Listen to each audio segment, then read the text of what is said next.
Всех приветствую на своем канале. Сегодня свой обзор я хочу посвятить самолету-штурмовику Ил-2 в масштабе 1 к 72, который производился в Энгельско-опытном конструкторском бюро «Сигнал» в городе Энгельс. Дату начала и конца производства установить нелегко, потому что на коробках штампов с датами не ставили на эти самолеты.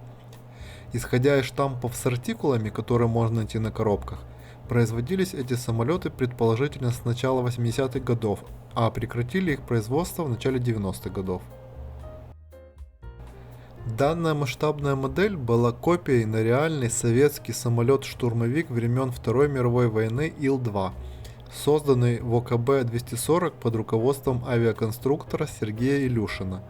Серийное производство Ил-2 началось в феврале 1941 года.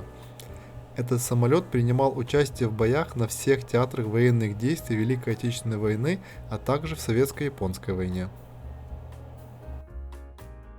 Конструкторы называли разработанный ими самолет летающим танком, а пилоты Люфтваффе прозвали Ил-2 бетонным самолетом.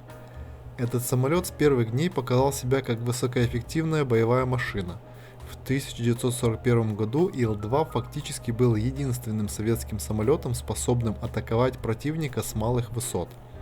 Ил-2 – это самый массовый боевой самолет в истории авиации, а выпущено было более 36 тысяч штук.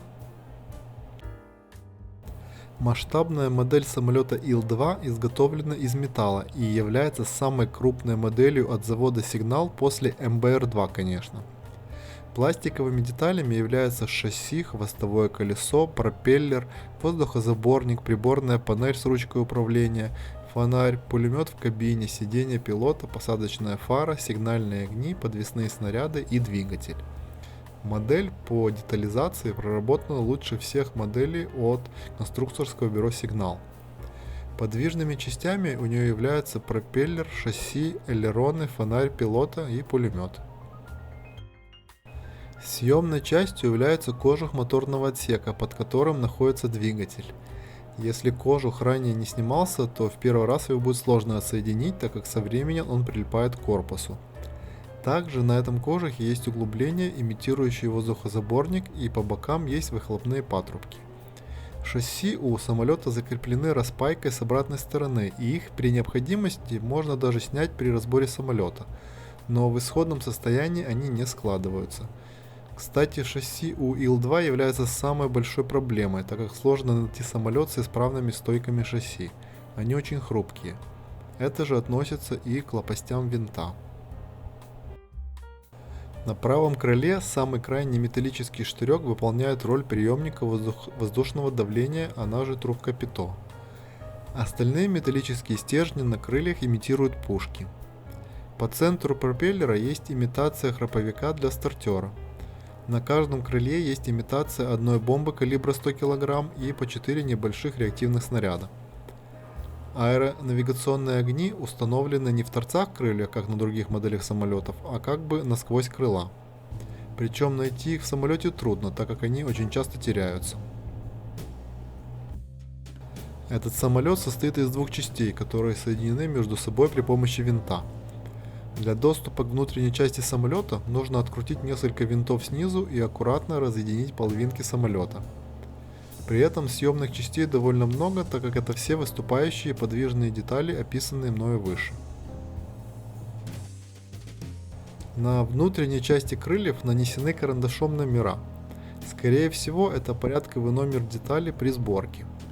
Сложность обратной сборки состоит в том, что со временем крылья самолета как бы расходятся в стороны из-за деформации металла, и потом нелегко собрать все детали, которые фиксируются на внутренней части крыла. Особенно это касается элеронов и металлических стержней, которые имитируют пушки. Цена на модель в советское время, судя по штампам на коробках, была 7 рублей. Артикул этой модели присваивался скорее всего один раз, опять же судя по штампам на коробках. На моей пластиковой коробке стоит штамп ART SSO 230D, и на картонной коробке штамп встречался мне такой же. Этот Ил-2 со временем видоизменялся в некоторых деталях, и эти отличия хорошо видны. Ранние модели, как правило, комплектуются пропеллерами с желтой краской на кончиках лопастей, в то время как поздние в основном идут полностью черными. Ранние модели комплектуются хромированным двигателем, а в поздних он уже просто белого цвета. У ранних моделей в кабине пилота индикаторы на приборную панель нанесены белой краской. В поздних моделях приборы на панели уже не подкрашиваются. Также при более детальном рассмотрении на корпусах моделей разных периодов можно заметить некоторые отличия в нанесении швов и заклепок. Возможно, это зависит от состояния пресс-форм на тот момент. Коробок на эту модель было несколько вариантов. Самый ранний вариант – это прозрачный пластиковый бокс с подставкой. Модель самолета крепилась к съемному пьедесталу в этом боксе через металлическую втулку. Сам пластиковый бокс был индивидуальным для Ил-2, и другие известные мне модели в него не устанавливали. Позже появилась картонная коробка с прозрачными окошками, в которой вставлялся пластиковый поддон, отлитый уже вместе с пьедесталом, на обратной стороне которого был отлит логотип завода. Более ранние картонные коробки были гладкие и глянцевые. Коробки с более поздней датой выпуска уже печатались на шершавом матовом картоне, и оттенок рисунка уже мог отличаться от ранних. Чем позже коробка выпущена, тем грубее ее исполнение и хуже качество печати. Модели Ил-2 в основном окрашивали в зеленый цвет, как и все другие самолеты завода Сигнал, однако оттенков зеленого было очень много. Даже среди моих моделей есть их несколько вариантов от светлых до темных. Если вам интересны обзоры по другим самолетам, то на моем канале можно найти такие. Сейчас на экране у вас должны появиться ссылки на эти плейлисты. Всем спасибо за просмотр этого видеообзора. Надеюсь, видео получилось интересным.